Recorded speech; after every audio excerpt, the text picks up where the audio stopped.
Good morning. This is KELOLAND On The Go with all you need to know in news and weather as you start your weekend. We also have your boredom busters coming up, but first, our top story. People in Millbank were asked to evacuate an area of downtown as a precaution following an underground natural gas line leak. According to the Grant County Emergency Management, the leak is located at Main Street and 3rd Avenue. Crews blocked off the area to traffic last night while they worked to repair the leak. Officials say there will be very little disruption of service to natural gas customers. They expect Main Street to reopen sometime this morning.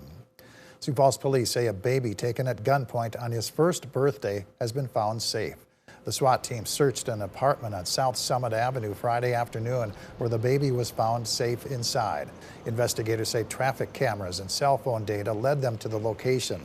The search began after 29-year-old Leilana Sitting Up and 17-year-old Tiana Bluebird showed up at a Central Sioux Falls apartment Thursday night and allegedly left with the child.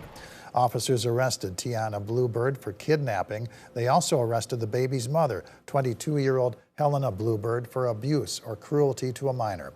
At last report, they were still looking for Sitting Up. Sioux Falls police are investigating an early morning assault call. Police say the victim arrived at the hospital just after 2 o'clock this morning with unknown injuries. Police say a weapon was apparently used in the assault. No suspects are in custody, and we hope to learn more information about the investigation during Monday morning's police briefing, which we will carry live here on KELOLAND.com beginning at 10:30. South Dakota Attorney General Marty Jackley met with President Trump on Friday to discuss ways of stopping the flow of fentanyl into the United States. The meeting in Washington, D.C. also included U.S. Attorney General Pam Bondi.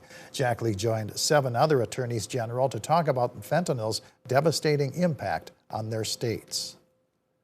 When you look at South Dakota, a Midwestern state in the heartland of America, last year alone we confiscated 18.2 pounds of fentanyl, enough to kill our population 4 to 5 times. Jackley told President Trump that continued funding for the High-Intensity Drug Trafficking Task Force, which is a partnership between local, state, and federal authorities, will be key in fighting the fentanyl crisis in South Dakota. Let's take our first look at the forecast now with meteorologist Jalen Borison in the Storm Center. Good morning, Jalen. Good morning, Perry, and good morning, KELOLAND. A lot of busy weather here, especially eastern South Dakota, along with southwest Minnesota, northwest Iowa. Over the overnight hours, considering we had some severe weather in Iowa, but also here now it's winter weather time. A winter weather advisory in effect going into the rest of this morning in eastern KELOLAND, along with a blizzard warning along I-29 there and into southwest Minnesota. Very gusty winds possible, up to 50 miles per hour in that light tan area under the wind advisory, as well as greater than 60 miles per hour in the high wind warning area out towards Marshall. Now here's what radar and satellite looks like currently. That heavier band of snow continuing to set up towards Marshall there and will push off to the east, and those flurries are really starting to diminish towards the Aberdeen and Mitchell area. So those will start to move out as we head into later this morning, but also the afternoon. 29 for a temperature in Sioux Falls right now, falling below freezing. 23 Aberdeen, 20 in Pierre, and 29 out towards Rapid City.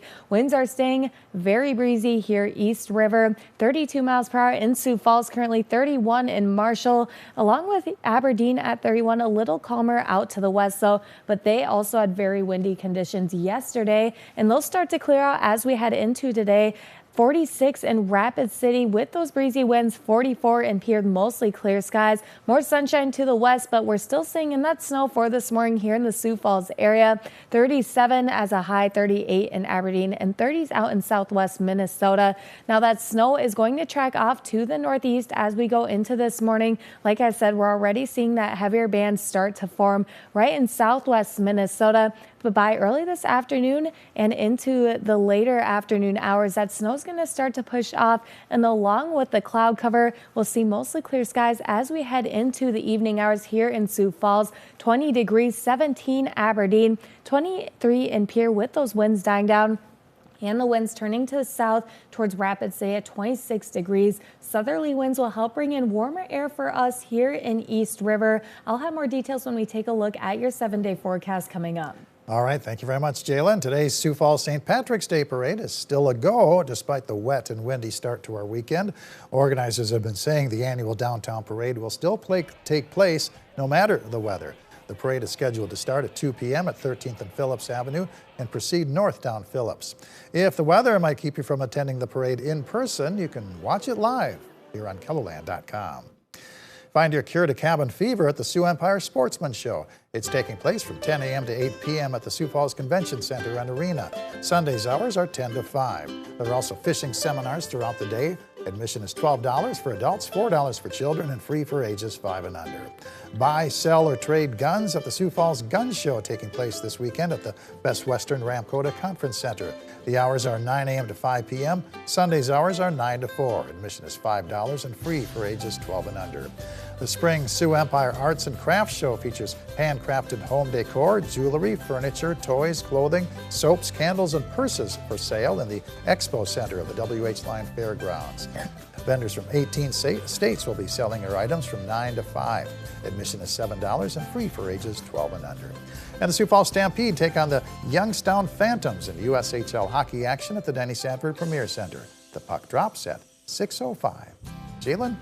Winter-like weather is going to continue during the morning hours, but will start to move out as we head into the afternoon. Winter weather advisory here for eastern KELOLAND along I-29 and to the east in the southwestern Minnesota. We also have a blizzard warning. It's going to be very windy out there. High wind warning there towards the Marshall area. Gusts up to 60 miles per hour possible. Northwest flow is going to keep us cooler today. 37 Sioux Falls, 38 Aberdeen, 42 in Mitchell. A little warmer out to the west as those skies clear out there. More sunshine, 44 in Pierre and 46 out towards Rapid City. Taking a look at our 7-day forecast, we dry out for tomorrow, 46, but we even warm up back into the upper 60s for Monday. And as we head into the middle of the week, we're going to watch our next system start to move in with rain and snow possible across KELOLAND. Otherwise drying out towards the end of the week there in the Aberdeen area. Once the snow moves out, around 1 to 2 inches possible. 45 for tomorrow, 64 on Monday.